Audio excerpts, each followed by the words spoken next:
I was first introduced to tower defense during peak Warcraft 3. Logging into BattleNet, scouring the list of tower defense mod games, jumping into a match with 11 strangers, all talking a bunch of trash because if you placed even one tower incorrectly in your lane's build, you got roasted. It's good times, honestly. The best times.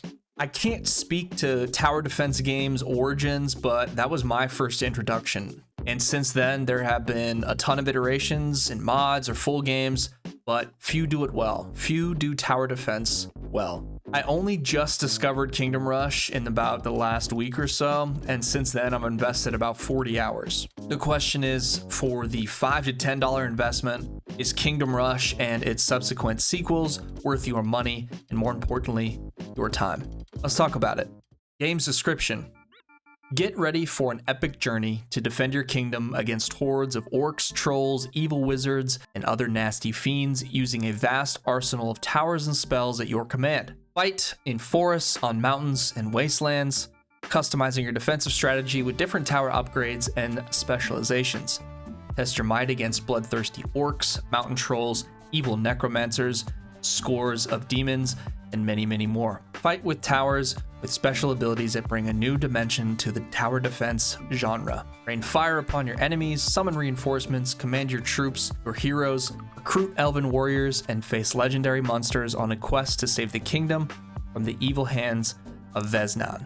Developed and published by Ironhide Game Studios. Let's talk about the target audience. You're gonna like this game if you enjoy tower defense games, things with like a cartoony, bright and colorful art style, cell shading. If you like turn-based games, this is going to be a game for you. Now, in my opinion, typically tower defense has a specific core audience. Tower defense fans really love tower defense games, and people on the edge, I would guess more often than not, would say, yeah, it's okay, it's just not for me. It's not a genre necessarily that I think gamers are quick to try and experiment with. Now, I became a fan back in the day of Warcraft 3, playing those mods online. But Kingdom Rush is simple, with a lot of extras and a lot of sequels. It's a gamer's game. Beautifully illustrated, simple to pick up, hard to master. It's quality end to end. The art style and the art direction is incredible, and it's available on everything, including iOS and Android. One word of warning though, if you do not like that feeling of grinding a game out, you might not like the tower defense playstyle and the mechanics. It can feel grindy and repetitive at times. That's just the name of the game, that's just part of the genre. Tower defense fans understand and embrace this, so if you're on the fence, consider yourself warned. Simple, easy to pick up, hard to master, tons of replayability, and several sequels in the series.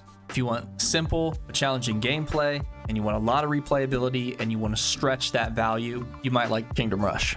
Let's talk about the art style. It's cell shaded, it's cartoony, it's what you're going to see in a lot of animations and comics. It's got a super rich color palette that pops. The environments, the maps, the levels, all of the detail that goes into all of the enemies, the heroes. It looks cartoony, but it's so well done in that cartoon style. It's just very impressive. I don't know if they did everything by hand, but I really, really hope they did. That would make me appreciate it so much more. It's difficult not to get sucked into the quality of the game. The designers have a developed understanding of a deep color palette and technique. You can feel the homemade qualities all over this game.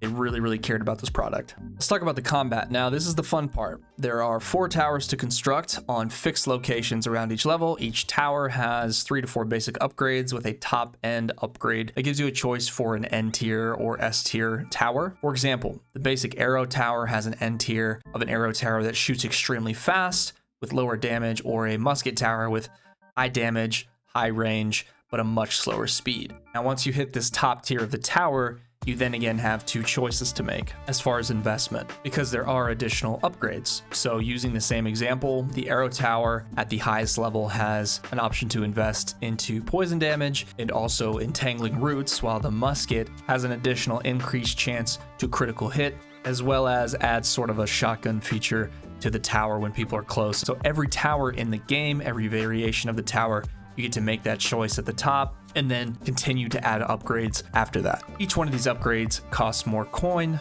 so when a wave of enemies is initiated, is it your strategy to build a lot of towers for cheap with a few upgrades, or go all in on a couple of towers. Use your hero and reinforcements and player controlled abilities more effectively. Each level has several waves of enemies that run on a timer. You can manually launch waves early, as any tower defense fan will know. This helps save a lot of time. Waves of enemies in all combinations and types will run a prefixed track, and at that point it's up to your towers, your hero, your player control abilities to stop them. Proper combination of tower types, hero use, and the player abilities are needed to win. My only beef with this game are the prefixed tower locations. So you can only build a certain amount of towers in a certain amount of locations or spots. You are limited to the number of towers you can build and where you can build them. Now, if you've played tower defense in Warcraft 3 or other iterations of a tower defense game, you can build unlimited towers, whatever fits in the space. But in Kingdom Rush, they actually have fixed locations.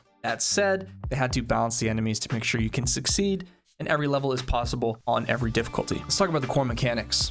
Tower defense is the name of the game. If you're new to the genre, in a nutshell, you build and mod towers, click to start a wave of enemies, and let your towers prevent waves of enemies from reaching the endpoint. You defend against enemies who move through a predetermined track, with your only defense being the towers you built. With Kingdom Rush, you have access to additional lines of defense through selected heroes or champions, which each can be leveled in real time with their own unique powers. Some melee, some ranged, varied movement speed, magic, utility, health, damage, all that good stuff. There is a tech tree that can be leveled, adding bonuses to towers and player abilities.